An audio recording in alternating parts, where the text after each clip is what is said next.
Alperen Sengun putting himself in the MVP combo, chill?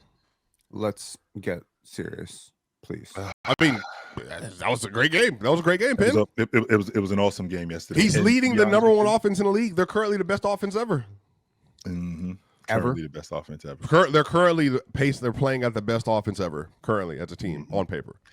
To be honest with you, I was pleasantly surprised how well he plays off of KD. Now, I think that there's some coaching issues in Orlando that we do need to discuss, like sagging off of KD to double Sengun when Wagner is dealing with Sengun one-on-one. I think that you just take that matchup and just take whatever comes with it.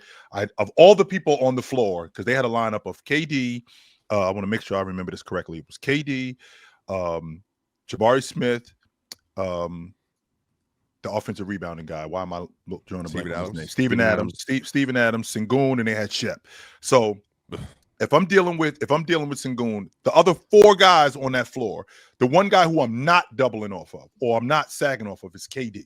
He's the guy that I'm not sagging off of. I'm gonna let Sengun and I'm gonna let Wagner work, and I'm gonna see what I'm gonna get defensively from them. But I'm not, if I'm Wendell Carter, I'm sagging or I'm digging with KD at the long ball line when we're only down one possession. That was a bad possession for them. Absolutely bad. Penn, how impressed were you yesterday with them? Not only, by the way, shout out Anthony Black. Breakout player of the year, Mars. Maybe we're on the way. Just maybe. Anthony Black with the steal misses the free throw because obviously he had to. Pin, and then they run a great inbounds play for Alperen Sengun and turns over his left shoulder versus Jonathan Isaac nonetheless and puts the ball in to give them the tie so they can take it to overtime. How impressed were you with the Rockets and how they were able to climb back into the game, win it in the clutch in overtime, and then continue their winning ways? I mean, they were down the entire game, pretty much, right? And they were down 10 in the first half, and I had them winning that game because I'm not very impressed with what I've seen from the Magic, and I really have hated the Magic's process down the stretch. Like, I watched the previous game that they had where I think Desmond Bane took like 5 shots. Terrible decisions down the stretch. Just don't understand what they're doing. So what specifically in terms of their process, Penn, are you just not loving it all? It's very it's not a cohesive offense. Is that fair to say, Mars? It looks clunky. It looks like they're bumping into each other. It does. It does. It feels a lot of my turn, your turn. Passes aren't very crisp. Guys aren't used to each other yet. So I wonder how much of this is just, you're playing a couple of weak offensive links. I wonder how much of this is spacing. I wonder how much of this is Desmond Bane just trying to fit into what they're trying to do.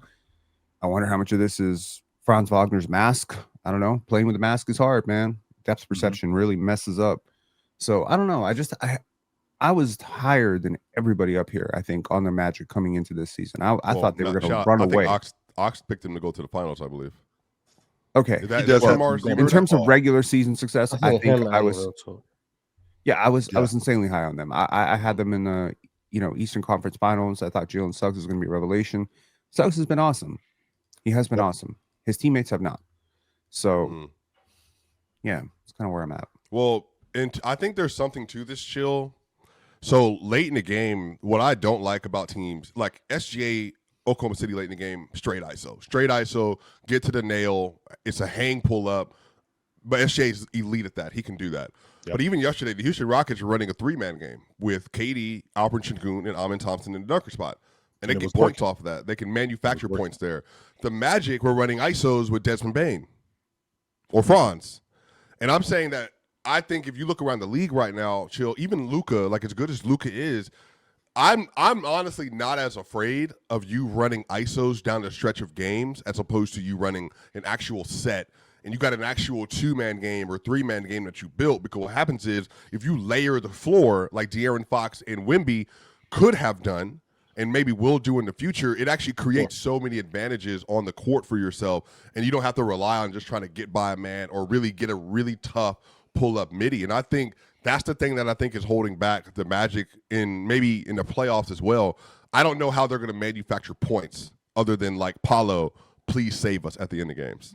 Well, when you have a really good isolation player and you got good action, it could work when you are isoing. Because Penn, at some point, I can only X and O you until this point. I need you to go get me a bucket because they know what we're doing. Everybody knows what we're doing. But if I got a really good isolation player and I'm putting him in space, kind of like what was going on yesterday with Houston, where I'm watching Sengun, I was a little worried about Sengun and KD early on in the season because I wasn't sure how it was going to work, how Sengun was going to play off for KD. I know who KD is as a plug-and-play player, but I wasn't sure how Sengun was going to work with KD, and it's working really good. It's working really good because KD knows when to come get the basketball, how to work off Sengun. Sengun knows exactly how to dive and what kind of space to give KD. On top of that, this lead guard thing with a minute is working, but when they take him off the ball and they put him in the dunker spot, that works too. So I think we're at a combination of the two things with these guys. But when we get to the meat and potatoes of the game, it's obvious that KD is their guy. They're going to him. When they go to him with Sengun with that split action, right? With that split action, it works. And KD gets to the spots that he needs to get to, particularly yesterday afternoon, last night, and it works. I like what I'm seeing from these guys. I do. It's just about winning the space. I don't have a problem with isolation basketball. I really don't. My thing with isolation basketball is when do you do it and who does it. So if you have the personnel for it, if you have tremendous isolation scores, do it. But even if you have tremendous isolation scores, you need the space for them to attack, and you probably need to do something to shift the defense before you get into it. Like, I don't want to jump all over topics, but last night there was a shot by Denny Avdia to win the game where he just dribbled it up the court, dribble. Nobody moves. Nobody does anything. No screen comes. And I understand that if you're Shea, if you're Jordan, if you're Kobe, but you're Denny. It doesn't have the same ring to it, right? Denny, Kobe. There's gaps, okay? So that to me is a throwaway possession. That's the type of possession you end a quarter on, not a game. So we could have got something better than that. Yeah, like this type of like rec league basketball, like just I don't want to be ox up here and just start saying like these players don't know how to play basketball. This to me is a coaching thing, right? You set a screen, you open yourself up to the possibility of a moving screen and a turnover. So sometimes it is safe to just go with the isolation play where you minimize the risk of a turnover or an offensive foul and you just take a shot. Safe shot, you don't cost yourself 2 points. But at the same time, there must be something better. We can swing the ball. I know we're opening ourselves up to a turnover, but like, my God, if you cannot throw a pass to your teammate without turning the ball over, maybe you've got bigger issues, right? So I think it's too predictable. So some of the offense that I'm watching is a little too predictable, and I don't think these players are good enough. Shaedon Sharpe, again, like I think he missed 20 shots last night. Yikes. You know what I mean?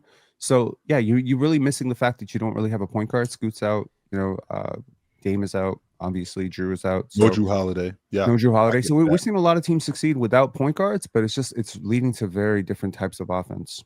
When I watched Houston yesterday, I watched and it looks to me like he's, as the games go on, and not just as the games in terms of the season go on, it seems like Shep is getting more confidence as the game goes on. Like his confidence is building during that time. Like his stop and pop game, he looks a lot more comfortable playing two-man. Not only does he look a lot more comfortable playing two-man, he looks a lot more comfortable getting downhill, and I really like that about him. I do understand, and I was the one who said that I thought that he could have stood to stay in school for another year, but he was a top 3 pick. He probably wasn't going to go higher than that no matter what he did. So he had to come out, and I do understand that. But I really like him within this offense, and I like the fact that they trust him. The thing that I'm the most impressed with this Houston offense, and it's very much what was going on last year. Mars, you have a tendency as a player, when you know that you're going to get a second chance opportunity, you take more chances with shots because I know we're going to get the ball back. And what I mean when I say I know we're going to get the ball back, I know we're going to get the ball back on the offensive end. Like I'm not concerned as much on the defensive end about them scoring or them, because I know we're going to rebound. But on the offensive end, we got more opportunities than you to get the ball back. So I'm more apt to take chances and to get to the rim and try to do things because I know I'm going to get a second chance. And I really like that. I think they have 4 guys last night in double figures rebounding the basketball. That was a big deal for them. Chill, he might be the most improved player in the game. Who? Reed Sheppard. Oh, I don't even think that's that crazy. It's kind of hard to go from your first year to second year when you don't play. No, I understand. I'm not saying he's going to win most improved. I'm saying he might be the most improved. He was one of... More than Josh Giddey? More than that kid in Utah? Laurie? Keontae George? Him too. too, and Laurie. Honestly. Him too. Yep. Yes. Yeah. Him too. Yes. Objectively, from what I see, from them, and granted, it's a very, very small sample. You're saying they're the best offense in league history. I'll say they're out rebounding everybody, they're outsizing everybody, and they're hitting a lot of threes. For the audience, they have a 40% offensive rebound percentage this year, which is, But but that's 2 out of every 5 shots we get an offensive rebound. Yes, I mean, exactly. I'm more apt to do something that I wouldn't do normally when I know that we're gonna get a second chance opportunity to get the basketball. And on top of that, that takes a lot out of your defense too. But you know what helps? Alperen Sengun and Steven Adams had 16 offensive rebounds between the two of them yesterday. Ridiculous. But chill, you know what helps? When I got a guy coming off the bench who averages nearly 12 and a half threes a game in terms of attempts off the bench and is shooting 48%. 48% on his threes. And last year he was a below average 3-point shooter, couldn't make a shot. A lot of people were criticizing the pick. But you know what? Generally speaking, I think I trust the Rockets when it comes to talent evaluation. Apart from Jalen Green, they've pretty much knocked it out of the park. So, I think Reed Sheppard has turned a corner. I think all the concerns about they don't have a point guard. I mean, he may not be a prototypical set-it-up point guard, but he is a point guard, and they have one. And everything about his game, apart from his free throw percentage, is up. His analytics are like scary shit. Like this is some of the stuff that he did at Kentucky. The thing that I think about when I think about a league guard is 1, where do you get the ball? 2, are you looking up the floor when you get the ball? 3, what direction are you going in? Because again, if I'm just playing east and west, then that's not productive for our offense. I got to be looking downhill. And I'm noticing as the season goes on, I watch Amen Thompson. He's clapping for the basketball on the wing when the ball comes off the glass, and he's looking up the floor. He's advancing the ball. Even when they get in half court, he's getting downhill, getting to the rim, which is collapsing the defense, and he's passing the ball out to open guys. Reed Sheppard in particular, who, like I just said, I think that his confidence just increases as games go on. I really like the development of these guards that they have in Houston. And last night, especially when we got into the meat and potatoes of the game, they recognized, all right, KD is our guy down the stretch. We're going to run our offense through Sengun. Him and KD are going to operate, whether it's DHO or whether it's Sengun on the box. Those 2 guys are going to operate, and we're going to give them as much space as possible to operate, and we're going to incorporate ourselves in it. And it worked. It 100% worked. I mean, to your point, Penn, really quickly, Swiper, to your point, Penn, when KD hit that 3, that was the first lead that they had since it was 4-2. Mm-hmm. That was the first lead they had in the game. Mm-hmm. So y'all can ask you directly. So, because I like doing, basketball film. What would you do? Conversations with you, Chill, because I love watching you answer the question and get infuriated by the fact that defenders can't make better decisions. Similar to the one we were talking about, the ghost screen. So they were running the KD Alpi pick and roll yesterday, and you would think, and I think Mars would speak to this too, and Real Talk as a Houston fan, you would think the Magic would be equipped to defend it because they're running with Franz, Jay Isaac, and Wendell. So you can put Franz, as they did, on Alperen Sengun and feel comfortable about it. But the problem is Wendell is having to weak side rebound versus Steven Adams, and then that's creating further problem because Steven Adams literally might be the best at it ever. So for you, when you watch this team play and they're running a 3-man game with KD, Alpi, and then you got Amin in the dunker spot, if you're the opposing team defensively in those clutch moments, how do you defend that? Are you of the mindset that you would want to switch, given that they're both kind of big-to-big switches anyway? Would you just try to get, even if you're a smaller defender, stay in the KD's chest to try to get the ball away out of his hands because he obviously struggled with that? Like, how would you defend that way you're not giving them such easy looks towards the rim? What I don't want to do is I don't want to switch big to big, considering Sengun is not a prototypical big. Like, he does so many different things as a big. So if I get him on a big that's clunky, that's a mismatch for us. That's a win for us. So when I get him on a slower big, then he can take him downhill. I apologize. No, you're good. You're good. He got people coming to his house to build the on-way ramp, the AARP one. Real talk, we're talking about the Houston Rockets versus the Orlando Magic. Life alert, important, by the way. I can't wait for us to get that ad. I was just going to say, real talk, yesterday the Houston Rockets, they managed to come away with a win versus the Orlando Magic.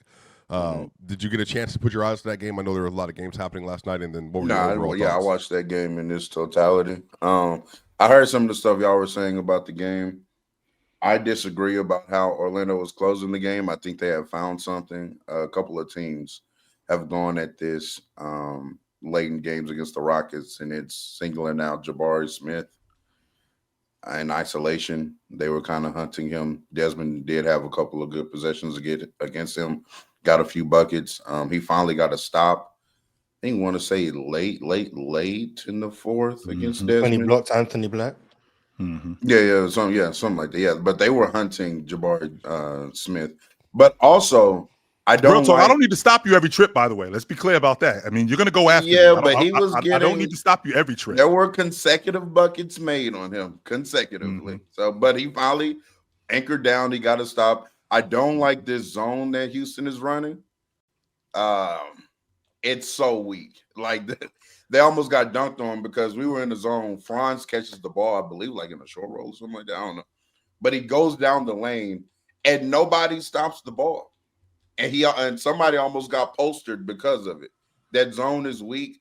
I think we go to it when Reed Sheppard is on the court, mainly. Probably trying to hide Reed Sheppard defensively. Is it the top side of the zone or the deep side of the zone? Is it the top of the zone or the back line? Well, he's on the front of the zone. So it's basically like a 2-3, basically. Yeah, that's what it is. Yeah. And he's going to be one of the two in the front. And then, of course, we have the 3 in the back. But we try to hide him that way. But ultimately, we did find some stuff offensively swiped that we liked. Franz couldn't guard Sengun, in my opinion. That's not really a matchup. And KD's been finding success getting these centers switched onto him.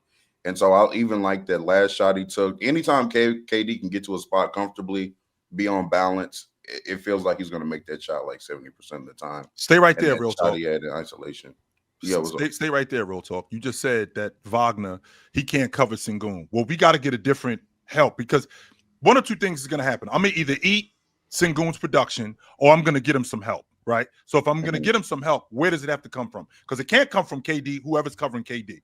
And that's what it seemed like Wendell Carter was doing. They specifically were going to get Wendell Carter on KD. He kept digging at Sengun. Well, what teams try to do is help right from that weak side at the rim. But the problem is when a man is now in the dunker spot, I mean, he's so great playing that area because he's so explosive and he doesn't need like gather steps to go up and finish like a lot of 6'7" people do. Like he can just catch it, go up vertically and finish. He can also, 6'7", he can also pass out of that. If you try to hurry up and recover to him, he can make an extra pass out of that as well. So I'm in the dunker, KD Sengun 2-man game. That's kind of what we go to late in games, and it was effective last night. Mars, you are an honorary member of Empty the Clipped FC, and as you have joined that community as of the last 5 months, I don't know if they've sent you your badge or not. I know that there's a Kobe badge with a fadeaway on it. When you watch Sengun, he was 11 of 31 yesterday. I feel similarly to how I feel about Jamal on Saturday when he was, I think he shot like, I want to say like 9 of like 23 or something like that. Like it wasn't. You said what? What'd you say? Jaden McDaniels did a really good job on him. He did. Well, but it was like the shots he was getting. It's like he was forcing the issue based on how the coverages he was getting, them overloading on Jokic. So he was 9 of 22.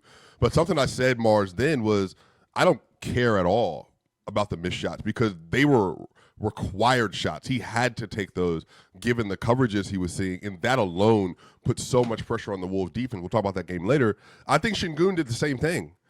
He took 31 shots yesterday. He only made 11, but like those were purposeful, intentional shots that altered how the defense had to collapse on him, which opened up for Kevin Durant. Did you like how aggressive Sengun was, even though it wasn't the most efficient day at all, and really a terribly bad efficient day from Sengun? Did you still like it regardless because of how he played?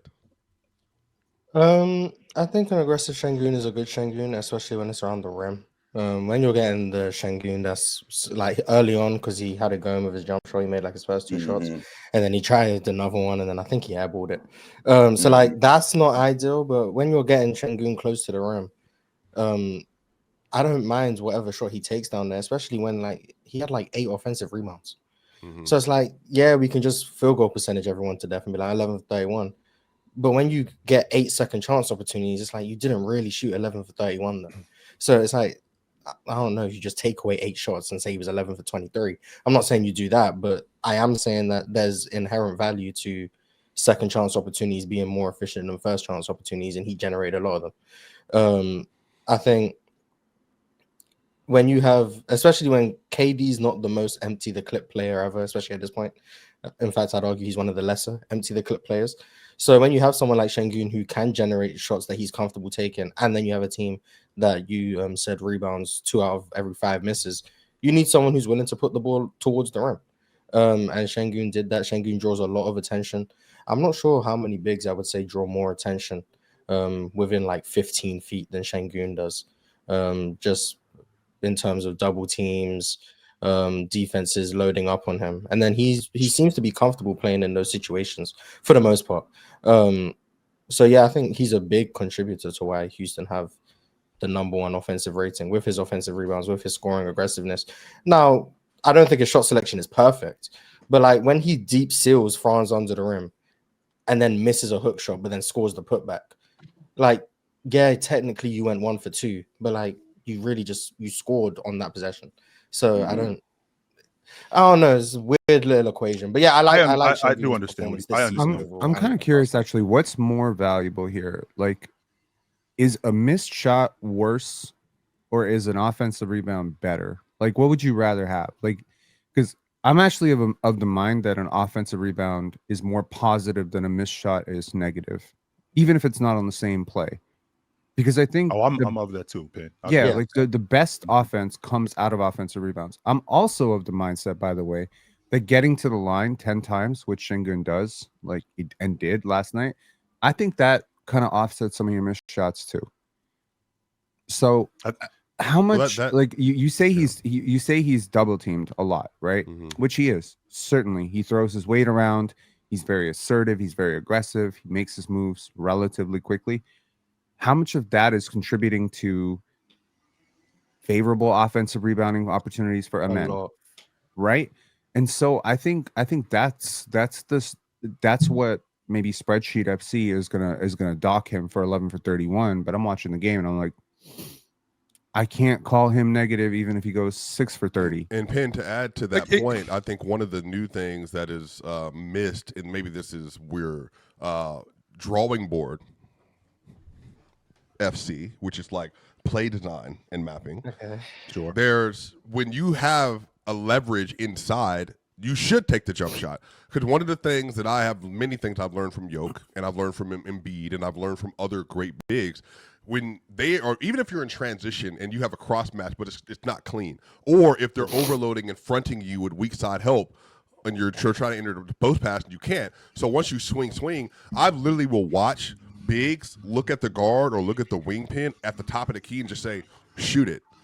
Because I'm already on the other side of the defender, and so therefore if you miss, there's a 33% chance I'm going to be the one that comes up with the basketball for points or for free throws. So I think to your point, there is something to be said that it is actually analytically positive to take a bad 3 if you have the leverage to potentially make the 3 and or get the offensive rebound. I don't know what the numbers would be on that, but in terms of points per possession, I'd be willing to say they're probably close to 1.0 on those possessions, because if you have the leverage from a great rebounder and a good 3-point shooter, you really have 2 chances to win that possession. So 2 things really quickly. The exact thing that you guys are praising right now, you criticize Moses Malone for, but that's another conversation for another day. But with that also being said, for missing shots. Mars, the divide between you and I right now. That was a good one, Chill. That was a good one, Chill. And the divide between you and I right now is you miss a shot, but you get the offensive rebound, so it still ends up being a good possession. With that being said, are we worried about because are we going to get back to the conversation of, is it a touch issue with Sengun because he's not going to always be able to get offensive rebounds. Don't get me wrong. I think that Jabari Smith has become a better offensive rebounder. Steven Adams is arguably the best offensive rebounder in the game with Mitchell Robinson. Sengun is a great offensive rebounder, right? So, I mean, because you got great offensive rebounders and you definitely give yourself an opportunity to have second chance points. However, that's not going to always be the case. And it could cost us games when you are missing shots. So is this a touch issue or are we comfortable missing shots in the meat and potatoes of games because we're probably going to get offensive rebounds? Depends on the kind of shot. What is the who is the number one team in three-point shooting percentage in the league this year? The Houston Rockets. Who is the last team in three-point attempts this year? The Houston Rockets. Who is the number one team in offensive rebounding this year? The Houston Rockets. Long shot, long rebound, right? Yes, it's sir. a really weirdly simple equation, which is when you drive as much as they do, when you take middies and floaters around the rim and you have 2 7-footers almost all the time, you will get a ton of offensive rebounds. So we have heard a lot of stuff about the NBA changing over the last 10, 15 years. We've talked about the death of the center. We've talked about every team got to play the same way. We have old heads who are talking heads on podcasts saying every team plays the same way. You're telling me that the number one offense in the NBA takes fewer threes than everybody else and routinely plays non-shooting centers. Go figure. Go figure. Yeah, I mean, we've gotten to a point to where the analytics first showed, right? Because kind of from, if you want to credit D'Antoni and Phoenix with running Amari at the 5 and Boris at the 4. But then if you want to go to Miami when they moved Chris Bosh to the 5 and would play Battier and Braun at the forward spots. And then you fast forward and then we get like a death lineup as far as the Warriors when they slide Draymond to the 5 who's 6'7", right? Again, Mars. Yeah, got it again. So the game had become smaller as far as the front court, right? But then when analytics, and the reason why that happens because analytics show, right, you space the floor, you create more three-point opportunities, you get more threes up, that mathematically wins games. But then once we also got the data that offensive rebounding is such a positive, we're starting to see 2 big lineups again, right? We're starting to see the Jared Allens and Evan Mobley's, Jokic and Aaron Gordon. Now, Aaron Gordon, he's provided now vertical spacing and horizontal spacing with his shooting. So, you know, that's a plus kind of out of nowhere. But look at all these terms for real talk. Same difference. And now with the Rockets, right? It gets a little clunky. I'm not gonna lie. When you watch them play Alfred and Amin and Adams at the same time, there's like, holy, right? The best offense is literally throwing the ball to the rim and then one of the 3 of them getting it and trying to lay it back up. Like that's the best offense that we run because there's no spacing on the court. Sure. However, I understand why Ime still goes to it so consistently because, I mean, the data shows that it's proven out to be great offense. Well, real talk, you go ahead. I'm sorry, Penn. Real talk, you brought up an interesting point because I'm thinking to myself, okay, the era that we play in, and you talk about the double big, well, we need as many possessions as possible because the 3 ball has now made it so the game could get out of control really quickly. So if the game can get out of control really quickly, how can we keep ourselves possibly in the game? Well, we need the ball. Well, if a team goes on a 12-0 run, if we only get in the ball 3 or 4 times, that doesn't help us as opposed to if we got a big guy or even 2 big guys underneath the rim, when, to your point, we throwing the ball at the rim and we getting rebounds. Now we're getting extra possessions. And not only are we getting extra possessions and to your point, layups, but we also getting threes, which possibly keeps us in the game. I don't know if I'm out of line with that, but that's what I think. One of the reasons that the D'Antoni Suns worked is because people were not used to guarding at that pace. So it was a deviation. Like it's all about deviation from the norm. Like what is the average team doing? How can we effectively scheme our roster, build our game plan so that the average team cannot deal with what we're doing? So, you know, we don't got Shaq here, but Steven Adams hella strong, right? So he doing something that Shaq's doing. Like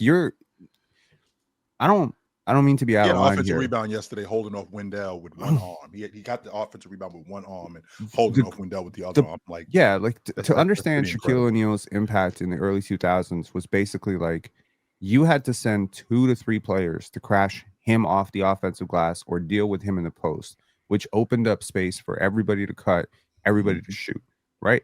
So when you don't have a Shaquille O'Neal here, but in the aggregate, you put like 3-4 bigs together that create the same type of load in the paint through aggression, offensive rebounding, size, whatever. You're constantly going to open up the cleanest threes ever because you always have players out of position, right? You always have players who are sending like if I'm a team that has to scheme against Steven Adams, I'm probably having to box him out with 2 guys. What's that going to do?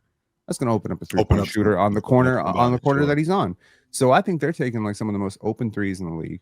They got 2-3 very, very effective 3-point shooters.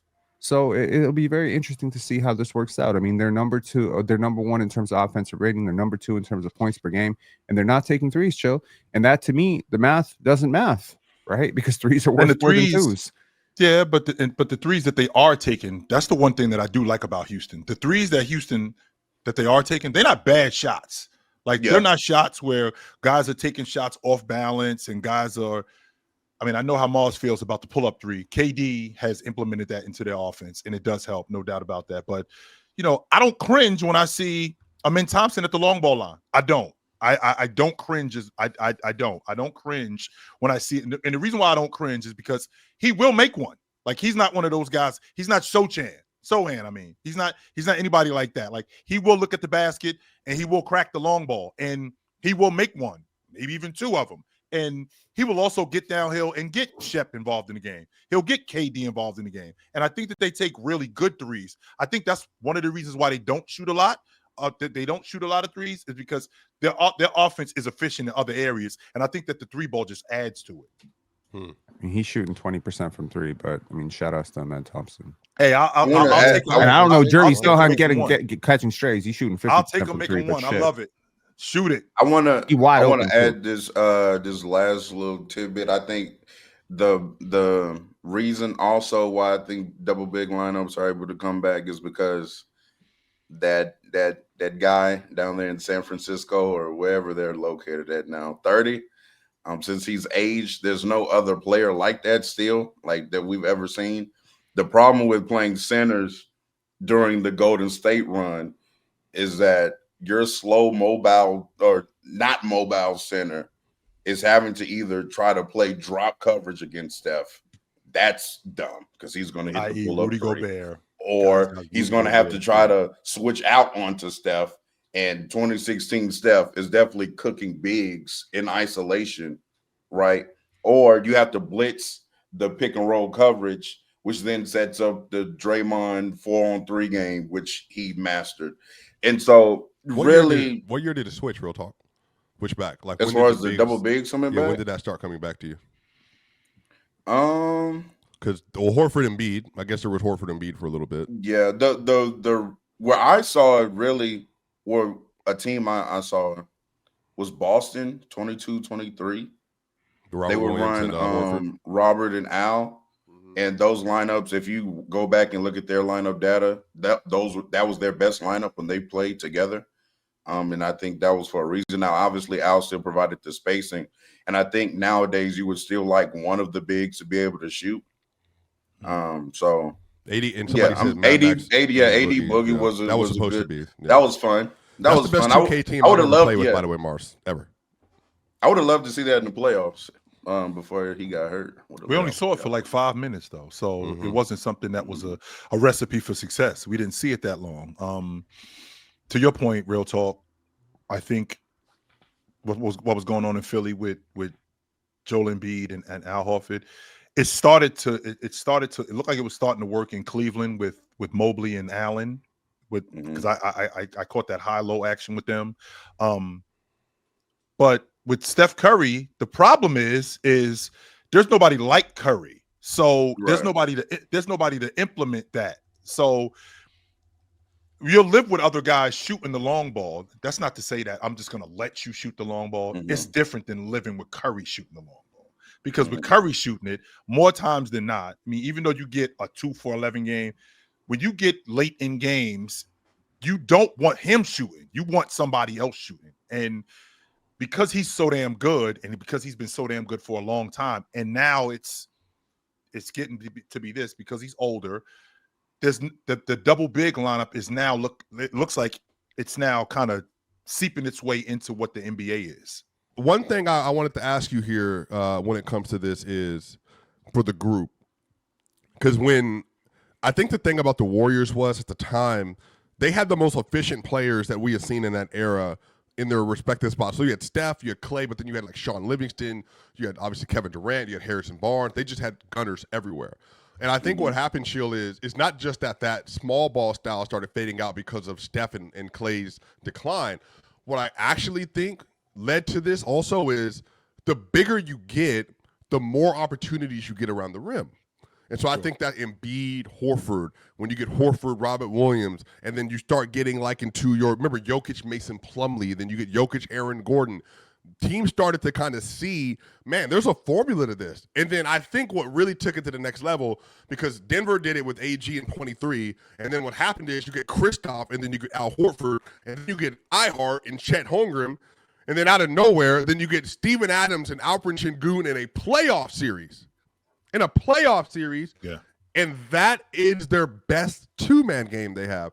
So, Chill, is it simple as we respect that you want to go small and shoot threes, i.e. the Clippers, but we actually can beat you more often than you can beat us if we have good size around the rim, because we're going to win more possessions than you will on the offensive end, and we're going to get every defensive rebound responsible. So even if we give up a three here and there, the odds are we're still going to win so many more possessions just because of how much easier it is to score on a putback or a dunk or a layup as opposed to you from three. Well, two things can be true, Swiper. So, Penn, I understand the fact that Steph Curry and Klay Thompson came along and the three-point revolution basically changed the game. And before them, it was Steve Nash, and these guys were playing fast and they stretched the game out. So I understand that this is the way that the game is going, which would explain why the big man, the conventional big man, was dying. Shaq is gone, Olajuwon, all those guys are gone. So in order for me to be able to survive in this era, I have to be able to do that, right? I got to be able to push my game out to the long ball line. Otherwise, I'm going to be obsolete. Now, I'm not going to be able to shoot the ball like Steph Curry, but I have to be respectable at the line. However, I'm still a big guy, and I got to do big guy things. I still got to rebound. I still got to protect the rim. Right, I still got to catch lobs around the rim. So, with that being said, I can do both of those things as long as I'm still doing the big man things. As long as I'm still like what Steven Adams is doing, is giving us extra possessions. As long as I'm still finishing around the rim. As long as I'm still protecting the rim while you guys are diving to the rim. As long as I'm doing that stuff, I think that with being able to stretch the defense, like what Steph Curry was doing, like what Klay Thompson was doing, now adding guys like Boogie into the league, adding Anthony Davis, who was doing that for a while. When you do that sort of stuff, Wemby now is doing it. As long as I'm still doing big man things, I think that still works. And now I implement a guy like Luke Cornett in with Wemby, and I think that our offense just becomes way better, way better. Well, I also think because the best players in the league, it had shifted, right? So after we get past late 2010s, early 2020s, like we go from, okay, we have to figure out as a league how we guard Steph Curry, and then a 6'11" transition freak emerges, and then a 6'11", one of the most skilled big men we've ever seen emerge. So now we go from trying to figure out this 6'2" fella, right, which then drives most teams to go down in size and become switchable he do the same and all that kind this of dude stuff. does. What the hell? Right, but now those 6'8", 6'9" centers and forwards, they can't guard Jokic. They can't stop Giannis. They can't guard Joel Embiid.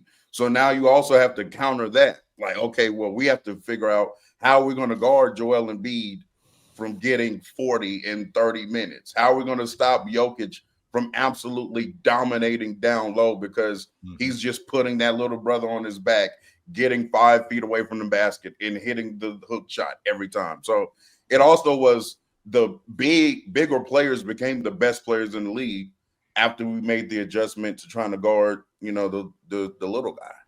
I fought it for as long as I could, but I did recognize that this is the game now.